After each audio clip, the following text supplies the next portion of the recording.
अच्छा तो सोने से पहले एक बहुत ही प्यारी सी कहानी सुनने का वक्त हो गया है। आज रात जो हम कहानी सुनेंगे ना, उसका नाम है अजीम कुर्बानी। और ये कहानी है एक बहुत ही बहादुर अब्बू और उनके बेटे की।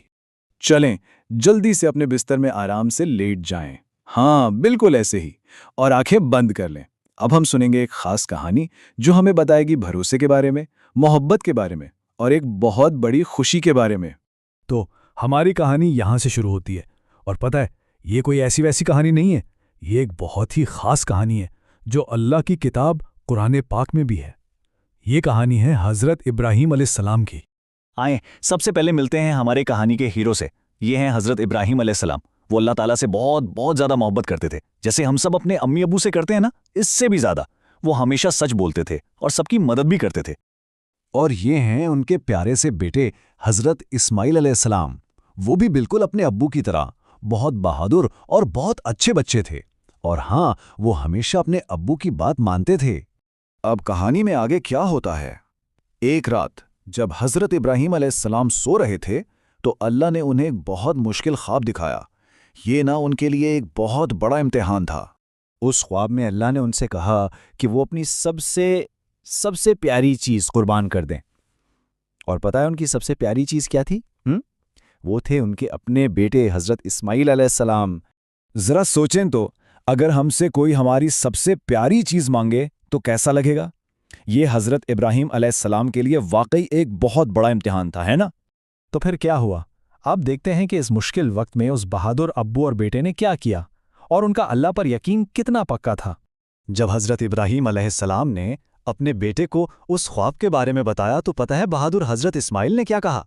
उन्होंने कहा, अब्बा जान, अगर ये अल्लाह का हुक्म है तो मैं तैयार हूं। सोचें ज़रा, उनका अल्लाह पर कितना मजबूत यकीन था। तो फिर अब्बू और बेटे ने एक दूसरे का हाथ पकड़ा और एक सफ़र पर निकल पड़े।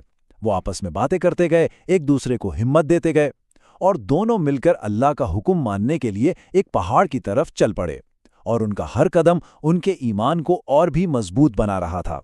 और फिर वो वक्त आ ही गया, उनके ईमान के सबसे बड़े इम्तिहान का, सबसे मुश्किल इम्तिहान का। जब वो उस जगह पहुंच गए तो हज़रत इब्राहीम अलैहिस्सलाम ने अल्लाह का हुक्म पूरा करने की तैयारी शुरू की। उन्होंने बहुत प्यार से अपने बेटे की आंखों पर पट्टी बांधी ताकि उनका दिल कमज़ोर न पड़ जाए।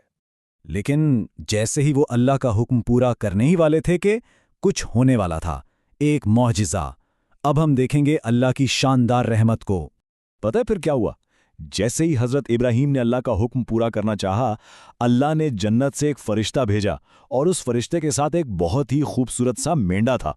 अल्लाह ने हज़रत इस्माइल को बचा लिया और उनकी जगह उस मेंढे की कुर्बानी कबूल कर ली। ये तो एक इम्तिहान था और वो दोनों अबू और बेटे इसमें कामयाब हो गए थे। तो ये थी हज़रत इब्राहीम और हज़रत इस्माइल अलैहिस्सलाम की ज़बरदस्त कहानी। और इसी कहानी को याद रखने के लिए ना हम हर साल एक बहुत बड़ा त्यौहार मनाते हैं। पता है उस त्यौहार का नाम क्या है?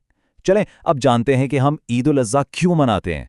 तो सवाल ये है कि हम हर साल इस अजीम कुर्बानी को याद करके खुशी क्यों मनाते हैं? इस त्यौहार का नाम है ईद उल अज़हा, जिसका मतलब है कुर्बानी की ईद। ये एक जश्न है जो हमें उस बड़े सबक को याद दिलाता है कि अल्लाह पर भरोसा करना और उसकी खातिर अपनी सबसे प्यारी चीज़ भी दे देना कितनी बड़ी बात है। ये दिन हमें याद करवाता है कि अल्लाह ताला उन लोगों से कितनी ज़्यादा मोहब्बत करते हैं जो इस पर पूरा यकीन रखते हैं और इसका हर हुक्म मानते हैं, बिल्कुल हज़रत इब्राहीम और हज़रत इस्माइल की तरह। तो ये थी हमारी आज की कहानी अजीम कुर्बानी की। मुझे उम्मीद है कि ये कहानी सबको बहुत अच्छी लगी होगी। अब आराम से सो जाएं और सोते हुए ये सोचिएगा कि अगली बार कौन से नबी की कहानी सुननी है। शब बखैर और बहुत प्यारे प्यारे ख्वाब देखें।